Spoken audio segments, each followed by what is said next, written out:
Non veg சமையல் சொந்தங்களுக்கு வணக்கம். இன்றைக்கி பார்த்தீங்கன்னா கேரளா ஸ்டைல் சிக்கன் கொண்டாட்டம் நல்ல டிஃப்ரெண்ட்டான டேஸ்ட்டில் சூப்பராக செய்ய போகிறோம். இதோட பேருக்கு தகுந்த மாதிரி வீட்டில் இருக்கிறவங்கெல்லாம் இந்த சிக்கனை சாப்பிட்டாங்கன்னா கொண்டாட்டமாக கொண்டாடுவாங்க. நீங்கள் வீட்டில் அடுத்த முறை சிக்கன் எடுக்கும்போது ஒரு 1/2 கிலோ சிக்கனை மட்டும் இந்த மாதிரி ஒரு மெத்தடில் போட்டு பாருங்கள். டேஸ்ட்டு செமையாக இருக்கும், ரொம்ப டிஃப்ரெண்ட்டாகவும் இருக்கும். இந்த சிக்கன் கொண்டாட்டம் எப்படி செய்யணும், இதுக்கு என்னென்ன பொருட்களெல்லாம் வேணும் அப்படிங்கிறத வீடியோக்கு பார்க்குறதுக்கு முன்னாடி இந்த வீடியோக்கு ஒரு லைக்கை மட்டும் போட்டு விட்ருங்க. வணக்கம். இன்னைக்கு நம்ம நான்வெஜ் சமையலில் கொண்டாட்டம், சிக்கன் கொண்டாட்டம், கேரளா சிக்கன் கொண்டாட்டம் அதான் செய்ய போகிறோம். அதுக்கு நம்ம இன்னைக்கு 1/2 கிலோ சிக்கன் எடுத்து நல்லா 2-3 தடவை கழுவிட்டு நல்லா தண்ணி இல்லாமல் பிழிஞ்சு எடுத்துருக்கோம். நான் எடுத்துருக்கக்கூடிய இன்னைக்கு சிக்கன் எலும்பு கலந்தது. நீங்கள் எலும்பு இல்லாமல் எடுத்துக்கலாம், எலும்பு கலந்ததை எடுத்துக்கலாம். எலும்போடு இருந்துச்சுன்னா நம்ம கொஞ்சம் ஜூஸியாக நல்லாயிருக்கும், சாப்பிட கொஞ்சம் டேஸ்ட் கிடைக்கும். அதுக்காக நான் எலும்போடு சேர்த்து எடுத்திருக்கேன். நல்லா 3 தடவை கழுவி எடுத்துட்டேன். இப்போ கழுவி எடுத்துருக்கதை நம்ம ஒரு மிக்சிங் பவுலில் கறியை பூரா சேர்த்துடலாம். பீஸ் நல்லா இந்த மாதிரி சின்ன சின்ன பீஸாக வெட்டிக்கோங்க. ரொம்ப பெருசாக வேண்டாம், இந்த அளவில் இருந்தாலும் போதும். இந்த மாதிரி இருந்துச்சுன்னா தான் நமக்கு நல்லா வெந்து வரும்போது எடுத்து சாப்பிடும்போது நல்லா அது உள்ள மசாலாலாம் நல்லா இறங்கி நல்லாயிருக்கும். உள்ள வரைக்கும் சாப்பிட்றதுக்கு நல்லாயிருக்கும். சில பெரிய பீஸாக இருந்துச்சுன்னா மேலே மட்டும் மசாலா ஒட்டியிருக்கும், உள்ளே பூரா அப்படியேவும் சக்கையாக இருக்கும். அப்புறம் நம்ம சாப்பிடும்போது இந்த டேஸ்ட் ரொம்ப கம்மியாக இருக்கும். அதனால் பீஸ் இந்த அளவுக்கு நல்லா மீடியமாக வெட்டி எடுத்துக்கோங்க. இப்போ இதில் நம்ம மசாலா சேர்த்துக்கலாம். உப்பு ஒரு 1/2 டீஸ்பூனு தூள் உப்பு, ஒரு 1/4 டீஸ்பூனு மஞ்சள் தூள், ஒரு டீஸ்பூனு தனி மிளகாத்தூள், கரம் மசாலா ஒரு 1/2 டீஸ்பூனு கரம் மசாலா, சீரகத்தூள் ஒரு டீஸ்பூனு, மல்லித்தூள் ஒரு 2 டீஸ்பூனு, மிளகுத்தூள் ஒரு 1/4 டீஸ்பூனு. இங்கே மைதா மாவு ஒரு 2 டீஸ்பூனு, கார்ன்ஃப்ளவர் மாவு 2 டீஸ்பூனு, கடலை மாவு 2 டீஸ்பூனு. இதை அப்படியே இதில் சேர்த்துருங்க. இஞ்சி பூண்டு பேஸ்ட்டு 2 சேர்ந்தது ஒரு 2 டீஸ்பூனு, 3 டீஸ்பூன் தேவைப்படும். இப்போ 2 டீஸ்பூனு இங்கே சேர்த்துக்குவோம், 1 டீஸ்பூனு அப்புறமா சேர்த்துக்குவோம். தயிர் ஒரு 50 மில்லி தயிர், ரொம்ப புளிக்காத தயிர் 50 மில்லி, அதையும் நம்ம இதில் சேர்த்துருங்க. எலுமிச்சம்பழம் சின்னதாக ஒரு 1/2 எலுமிச்சம்பழத்தை அப்படியே பிழிஞ்சு விட்டுருங்க. ரொம்ப சுண்டெல்லாம் பிழிய வேண்டாம், சும்மா லைட்டாக அப்படி. இப்போ நம்ம தேவையான பொருளெல்லாம் சேர்த்தாச்சு. இதை நல்லா பிசைஞ்சிடணும். தண்ணி எதுவும் சேர்க்க வேண்டாம்.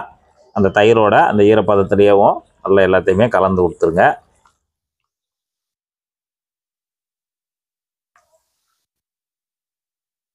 அந்த சிக்கனில் எல்லா மசாலா நல்லா மாவெல்லாம் ஒட்டுற மாதிரி நல்லா கலந்து கொடுத்துருங்க. இப்போ நல்லா கலந்தாச்சு. கலந்த பிறகு அப்படியே மூடி வச்சு ஒரு 1/2 மணி நேரம் நல்லா ஊற வச்சுருங்க. அப்படியே ஊறட்டும். இப்போ நம்ம சிக்கன் கொண்டாட்டத்துக்கு சிக்கனை பொரிக்க போகிறோம். பொரிக்கிறதுக்கு கேரளாவில் பொதுவாக தேங்காய் எண்ணெய் தான் சேர்ப்பாங்க. ஆனால் நம்ம இன்றைக்கி சன்ஃப்ளவர் ஆயில் தான் சேர்க்குறோம். நீங்கள் தேங்காய் எண்ணெய் சேர்க்கணும்னு சேர்த்துக்கலாம். தேங்காய் எண்ணெய் பொரிக்கிறதுக்கு கிட்டத்தட்ட ஒரு 100 to 150 ml இதில் சேர்த்துக்கலாம் அந்த கடாயில். ஆனால் நான் சன்ஃப்ளவர் ஆயில் தான் சேர்த்துருக்கேன். இப்போ நம்ம சிக்கன் ஒரு 1/2 மணி நேரம் நல்லா ஊறிடுச்சு.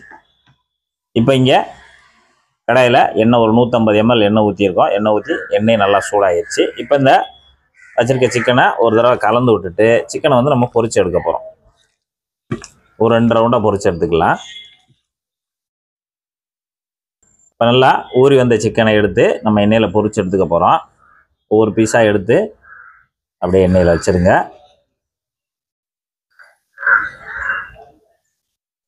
இப்போ நம்ம நிறைய எண்ணெய் ஊற்றி பொரிக்கும் போது அது நமக்கு எண்ணெய் நிறையாவும் தேவைப்படும். ரெண்டாவது அது ஒரு சில்லி மாதிரி போயிடும், ரொம்பவும் முறுமுறுன்னு சில்லி மாதிரி போயிடும். இது நம்ம ஒரு 80% மட்டும்தான் நம்ம வேக்காடு கொடுத்து எடுக்கணும்.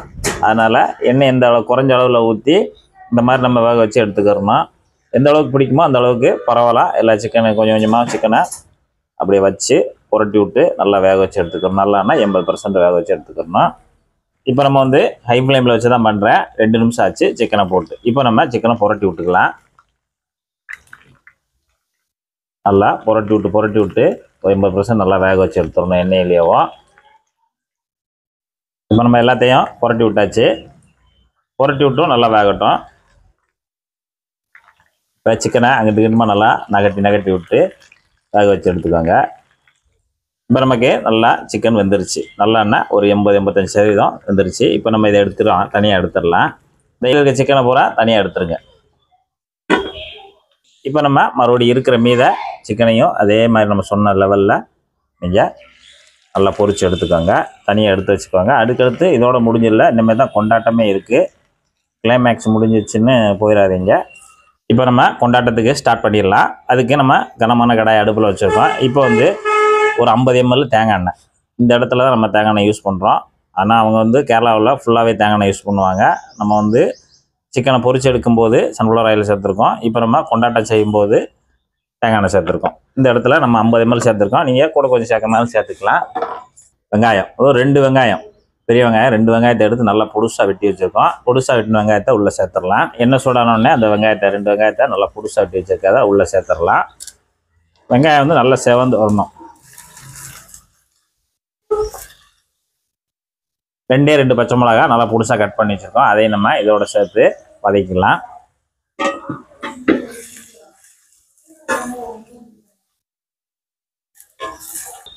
இதில் ஒரு 1/4 டீஸ்பூனு இந்த மசாலாவுக்கு தேவையான உப்பு மட்டும் 1/4 டீஸ்பூனு. நம்ம ஏற்கனவே அந்த சிக்கன் பொரிக்கிறதெல்லாம் போட்டிருக்கோம், அது கரெக்டாக இருக்கும். இதுக்கு மட்டும் தேவையானதை ஒரு 1/4 டீஸ்பூன் சேர்த்துட்டு கலந்து விடுங்க. நல்லா இன்னும் பொன்னிறமாக வதங்கி வரணும் வெங்காயம். இந்த வெங்காயம் வந்து நமக்கு நல்லா சுருங்கி வதங்கி நல்லா ப்ரௌன் ஆயிடுச்சு. நல்லா இந்த அளவுக்கு நல்லா சுருங்கி வதங்கின உடனே இந்த இடத்துல 1 டீஸ்பூன் இஞ்சி பூண்டு பேஸ்ட்டு சேர்த்துருங்க. இப்போ இஞ்சி பூண்டு பேஸ்ட்டு போடும்போது அடுப்பை வந்து மீடியத்துக்கு மாற்றிடுங்க. அந்த இஞ்சி பூண்டு போட்டு நல்லா வதங்கின உடனே 2 டேபிள் ஸ்பூனு இது வந்து sauce, tomato sauce 2 table spoon, மல்லித்தலை கொஞ்சமாக ஒரு கைப்பளவு பொடுசாக வெட்டி வச்சுருக்கோம், அதையும் நம்ம உள்ளே சேர்த்துடலாம். சில்லி ஃப்ளேக்ஸு ஒரு டீஸ்பூன் மட்டும் சில்லி ஃப்ளேக்ஸு, மல்லியில் சில்லி ஃப்ளேக்ஸு எல்லாத்தையும் போட்டு நல்லா கலந்து விட்ருங்க. நல்லா கலந்துட்டு இப்போ 1 நிமிஷம் மட்டும் நல்லா கலந்து விட்டுட்டு இப்போ நம்ம சிக்கன் இங்கே பொரிச்சு வச்சுருக்கோம்ல, அந்த சிக்கனை இதில் சேர்த்துருங்க. எல்லாத்தையும் அந்த மசாலாவோட நல்லா கலந்து கொடுங்க. நம்ம இந்த சிக்கன் போட்டு நம்ம விரவும் போது மட்டும் அடுப்பை வந்து சிம்மில் வச்சுக்கோங்க. சிம்மில் வச்சுட்டு ஒரு 5 நிமிஷம் மட்டும் நல்லா பிரட்டி கொடுத்துக்கிட்டே இருங்க.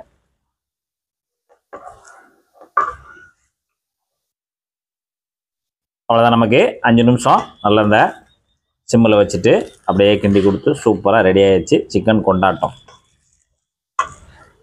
இப்போ நம்ம ஸ்டவ் ஆஃப் பண்ணிடலாம். இன்றைக்கி நம்ம நான்வெஜ் சமையலில் வந்து சூப்பரான ஒரு சிக்கன் கொண்டாட்டம் கேரளா ஸ்டைலில் அருமையாக தயாராகிருக்கு. சாப்பிட்டு எப்படி இருக்குன்னு பீஸ் அப்படியே நல்லா அலையக்கா அருமையாக இருக்குது. இந்த மசாலா போட்டு நல்லா வெந்து ஒரு பீஸ்